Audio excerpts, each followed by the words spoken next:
Sneakers on the concrete, sneakers on the concrete. Draw my crystal every day, exactly how you find me. Sneakers on the concrete, sneakers on the concrete. Draw my crystal every day, exactly how you find me. Salut à toi, ici c'est ton gars sur Tonton Gibbs et Pretty Boy Floyd et bienvenue au 7ème chez Sneakers numéro 123. Alors aujourd'hui c'est un numéro un peu particulier car on va voir ensemble une paire d'abord très rare qui n'est pas encore disponible dans le commerce et aussi et surtout une paire en phase de développement. Et ça bah c'est super intéressant. Surtout que si vous me suivez sur Instagram vous avez vu que je vous fais participer, j'ai lancé une FAQ, une foire aux questions dans ma story et donc vous avez pu poser vos questions sur cette paire qui en plus d'être intéressante pour le design a un vrai but écologique. C'est la Adidas Futurecraft Loop Génération 2 Gen 2. Mais d'abord ouvrons cette boîte, enfin ce sac. Unboxing.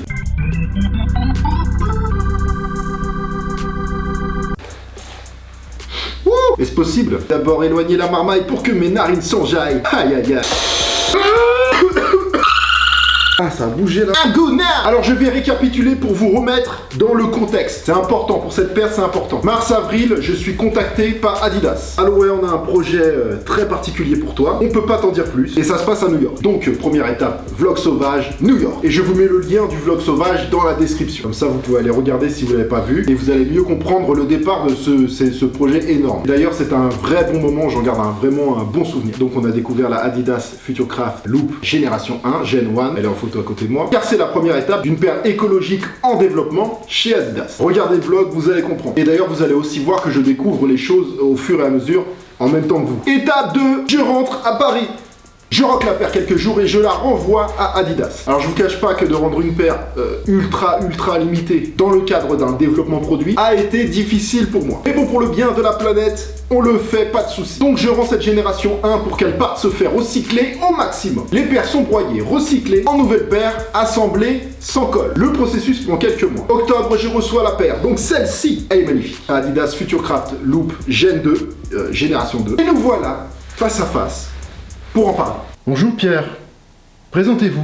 Alors bonjour, je m'appelle Pierre, je suis photographe dans tout ce qui est sud-européen, voilà, professionnel bien sûr. Et aujourd'hui ça va faire 1 an, 3 mois, 6 jours et 2h30 que j'ai pas acheté de paire de basket quoi.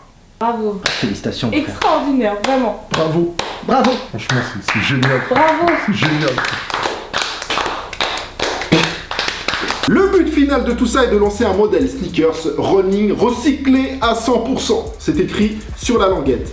100% recyclable. Que les gens achètent cette paire, l'utilisent ardemment et une fois usée, la rendent à Adidas pour qu'elle soit 100% recyclée et que l'on vous renvoie une nouvelle paire. Et bien sûr, le but c'est aussi de répéter ce cycle indéfiniment. La loupe, la boucle, le rond pour limiter tout simplement les déchets plastiques, entre autres. Et vous vous doutez bien que c'est une première phase pour Adidas. Et bien sûr, l'idée de la marque est aussi d'aller complètement dans cette direction dans le futur. Donc j'ai lancé une FAQ Instagram, car finalement ce programme suscite énormément de questions. Même moi, faut que je cogite, que je réfléchisse comment ça marche et tout ça. Combien va-t-elle coûter? Ça sort quand? Est-ce qu'elle est vraiment 100% recyclée? Comment on va la renvoyer? Est-ce que le modèle recyclé sera payant? Donc j'ai sélectionné quelques-unes de vos questions et je vais vous répondre le plus clairement possible par rapport aux informations que j'ai. Je vous cache pas que j'ai reçu un livre sur la paire, car finalement le but d'Adidas est vraiment sincère et on peut que soutenir ce genre d'initiative. Et des questions, il y en a eu beaucoup. Je vous laisse voir à côté de moi. Et franchement ça me fait plaisir que ce genre de projet en développement suscite autant d'intérêt chez vous. Il y a eu beaucoup de questions en commun qui vont dans le même sens, donc je vais répondre globalement pour beaucoup, et je vais essayer d'être court et concis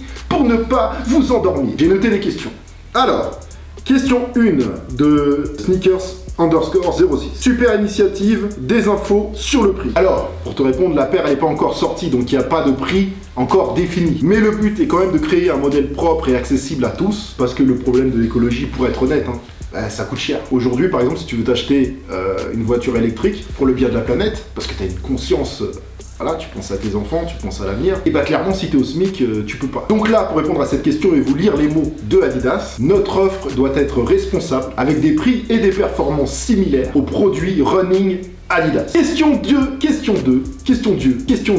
de Fabien MLX. Vu que c'est une phase de test, pas d'idée sur la date de sortie, je suppose. Point d'interrogation. Alors effectivement, il n'y a pas de date précise, mais on a quand même une période précise. Ce sera pour le printemps-été 2021. C'est pas pour tout de suite, mais voilà, le projet n'est pas terminé, c'est encore dans les labos, c'est encore en train de travailler, c'est encore, voilà. Ça prend du temps tout ça. Et c'est pour ça qu'on commence dès maintenant. Et c'est pour ça qu'ils font appel à des des bêta-testeurs, qu'on appelle ça, pour aussi aider à développer le projet et aller dans le bon sens. Alors, question 3 de Jordan OX, si je lis bien. Excusez-moi les gars si je déforme vos blazes. Alors, comment ça va se passer pour le paiement de la paire, une fois au début et après le recyclage? Alors, c'est une question qui revient beaucoup. Donc, pour le premier achat, ce sera un achat normal en magasin. Et pour ta seconde question, celle qui revient le plus, est-ce qu'en gros, on va devoir payer la deuxième paire? Alors déjà, c'est en cours de réflexion chez Adidas et c'est pas encore défini. Mais je vais vous expliquer quand même la direction qu'ils pensent prendre pour ça. Alors déjà, dans l'idée générale, on a tendance de base à se dire, c'est cool, je vais acheter une paire recyclée, recyclable. Donc on a tendance à se dire, cool, ils vont recycler ma paire et je vais en avoir une neuve. Je l'ai payée et je vais pas la repayer encore. Alors cette réflexion est logique si on pense juste à la boucle, mais techniquement, elle est pas vraiment logique. Je vais vous expliquer pourquoi. Alors faut bien comprendre que quand vous rendez une paire, elle est détruite et repart en fabrication. Et ça, ça coûte de l'argent. Même peut-être plus qu'une simple fabrication pour le coût de revient final. Mais Adidas a bien conscience de ces interrogations, ça je vous l'assure. Pour ma part, je pense que ça relève plus d'un acte citoyen, responsable. Mais pour répondre finalement à ta question, il y a déjà un programme en cours au Royaume-Uni via une application qui s'appelle Infinite Play, où les gens peuvent ramener leurs produits en magasin ou les renvoyer par la poste. Et en échange, les gens reçoivent des bons de réduction ou des codes promo sur leur prochain achat. Donc Adidas pense aller dans ce sens avec une réduction de prix sur la paire recyclée. Et ce qui est intéressant aussi, c'est que sur la languette de la paire, ici, vous avez un QR code. Et on pense que ce QR code sera peut-être la carte d'identité de la paire. En scannant le QR code, vous pourrez savoir d'où vient le plastique recyclé de la paire. Vous pourrez connaître la génération de la paire, si c'est une première génération, une deuxième génération, une troisième génération, une quatrième, une cinquième, etc. Si elle a déjà servi pour tel ou tel programme, si elle a déjà servi pour des événements sportifs, si elle a déjà servi à des grands sportifs, à qui elle a appartenu, enfin je sais pas, je dis vague, mais voilà, ça peut aller très loin. Et ça c'est vraiment intéressant et ça ouvre beaucoup de possibilités. Imagine, t'es dans 500 ans, tu scannes ton QR code, enfin pas toi parce que tu seras mort, et tu peux voir toute l'histoire de la paire, tout ce qu'elle a vécu. Et je trouve ça super intéressant. Alors question 4 de Matisse _ 83 560. Bang bang 83 560, c'est le Var. Voilà, Toulon, Belgencier, Soliès Toucas, Soliès Pont, Homey, hier, j'en passe et des meilleurs. Alors une question simple et précise pour le coup. Comment est-elle recyclée? Alors le processus il est long, il est ultra technique, donc je vais essayer de reprendre de manière globale pour ne pas causer un endormissement chez vous. Déjà la paire de base, génération 1, c'est une paire en TPU neutre, recyclable. Et d'ailleurs pour nous les collectionneurs compulsifs, c'est un des côtés assez attractifs de la paire. Je pense que cette matière offre une grande liberté de création. Alors le TPU c'est du polyuréthane thermoplastique. En gros c'est du plastique. Première étape du recyclage. Les chaussures rendues à Adidas sont triées, analysées et nettoyées. Étape 2, les chaussures elles sont réduites en paillettes. Ils sont ensuite fondus pour reformer des billes. Étape 3, les billes sont injectées dans l'outsole et aussi extrudées pour obtenir une pellicule qui va être utilisée pour certains des composants. Alors faut bien comprendre que c'est un projet en développement, donc le 100%, l'objectif n'a pas été encore complètement atteint. C'est pas une mince affaire. Pour combler un peu le manque sur la génération 2, pour l'instant, alors ils utilisent les chutes et les pertes des usines de la génération 1. Les matériaux sont testés en permanence. Étape 4, les paires sont rassemblées sans colle et à nouveau testées pour être finalement remises en circulation. Alors inutile de vous dire que toutes les usines et les démarches de Adidas vont dans ce sens. Alors question 5 de Antoine R. Il y a d'autres colorways de prévus. Alors ta question elle est intéressante parce que vous avez vu que la loupe génération 1 était blanc écru et donc la génération 2 arrive avec un dégradé de bleu. Et ça aussi, ça rentre dans le développement de la paire. Car injecter des couleurs dans le processus, ça aussi, ça doit faire partie du 100% recyclé. 100%, c'est absolument tout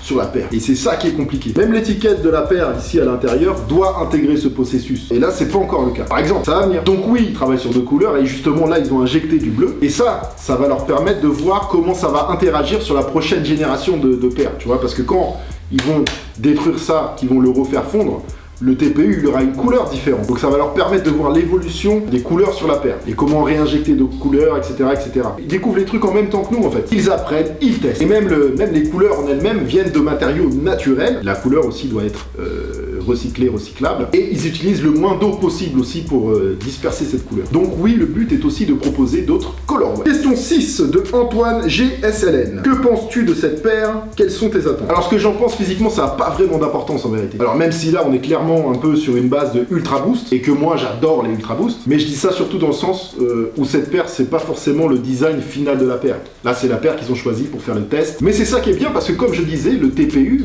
pour le upper c'est génial pour le design et aussi pour le côté côté transparent que ça amène. Ça apporte vraiment de la nouveauté. Et mes attentes, moi, par rapport à ça, c'est simplement que j'ai envie que le projet fonctionne et que ça serve d'exemple pour les consommateurs et pour les marques. Pour chaque avancée dans la vie, pour l'humanité, on a toujours besoin de petits déclics à droite à gauche. Il faut que les gens fassent les choses, tu vois. Ça en fait partie. Mais ça m'empêchera pas de continuer à collectionner par amour des baskets. Mais pour mes paires à usage quotidien, pour aller courir, pour aller à la salle de sport, que j'utilise pour marcher régulièrement, pour la vie de tous les jours, voilà, c'est bien de les changer celles. Au lieu de les jeter, je vais les ramener en magasin. Et au bout du compte, pour nous tous, c'est juste ça la différence dans ce programme, c'est juste ramener la paire en magasin. Alors question 7 de Cédric Plus, l'empreinte carbone du recyclage contre la production d'une autre chaussure tierce. Voilà une question intéressante et intelligente. Bien sûr que l'empreinte carbone entre dans la réflexion d'Adidas, forcément. Alors si on part sur le principe de l'application Infinite Play, soit vous ramenez la paire en magasin, alors libre à vous d'y aller en voiture, en vélo, à pied, en train, en transport, soit vous la renvoyez par la poste. Pour les usines, elles aussi, elles sont modifiées pour être plus propres. Et au final, dans la finalité globale de tout, l'empreinte carbone sera bien moindre que pour la production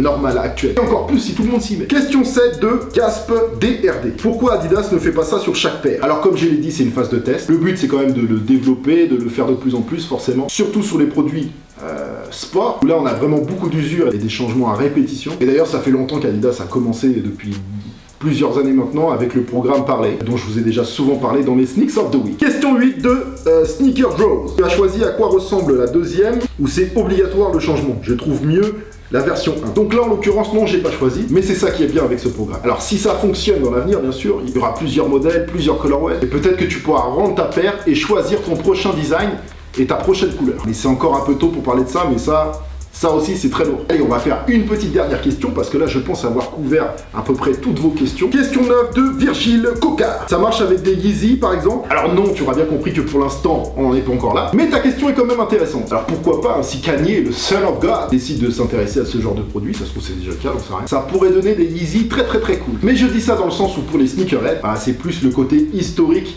de la paire qui va intéresser les collectionneurs. Avec le QR code, comme je vous ai expliqué. Parce qu'un collectionneur, c'est vrai que quand il a une paire, il aime bien raconter son histoire, des anecdotes, etc. Est-ce que ce QR code pourrait pas faire ça de manière différente? Alors bien sûr, il y aura toujours des modèles collecteurs, mais pourquoi pas avoir quelques paires avec un historique de plusieurs centaines d'années? Ce serait possible avec ça. Maintenant, je vous invite aussi à me dire ce que vous pensez de tout ça dans les commentaires. Et pourquoi pas, si vous avez des idées aussi à apporter à ce projet, ils sont les bienvenus. Alors les commentaires, ils seront lus par moi comme toujours, mais les commentaires de cette vidéo vont aussi intéresser, je pense, les gens d'Adidas. Alors n'hésitez pas. Voilà les amis, j'espère que vous appréciez la démarche. Et sans plus attendre, on va passer au rinçage rétinien avec la review. C'est maintenant, c'est parti. Take a taste of the good, the baseline run through your body, strolling through the party, twisted off the Marley, Bam Bam, Bronsolini, gnarly, cute motoring with a posse like I'm Charlie, young Jay Steele, swinging liquor like a dog, Lorena hold it down till we sitting in the morgue, drugs about to crash and the blicker by the floor, rocking any stage from bar mitzvahs to the tour,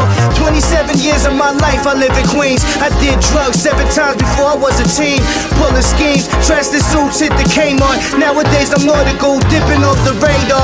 But at the end of the day, I'm at the podium. Hall of Fame speeches keep shitting, no Imodium. For added flavor, cut the ketamine with sodium. Asian feature bitches sweep the pussy like custodians. Hookers sucking dick, hookers shooting dope.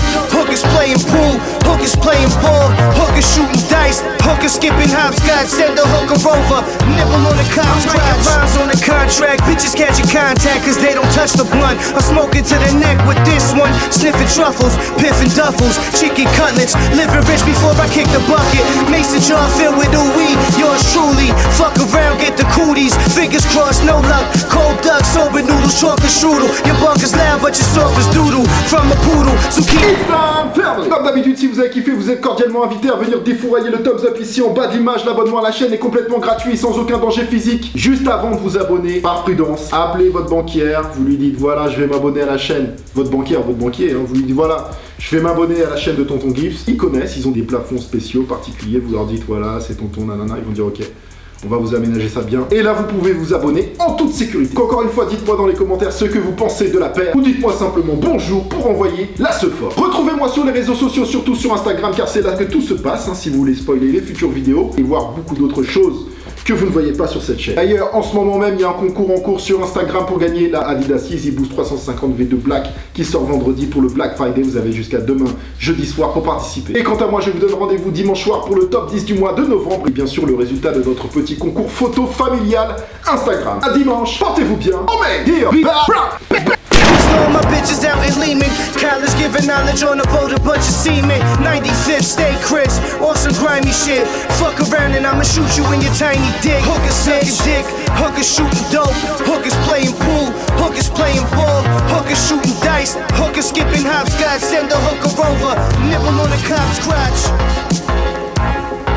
I met a prostitute, and she said, I need no phone.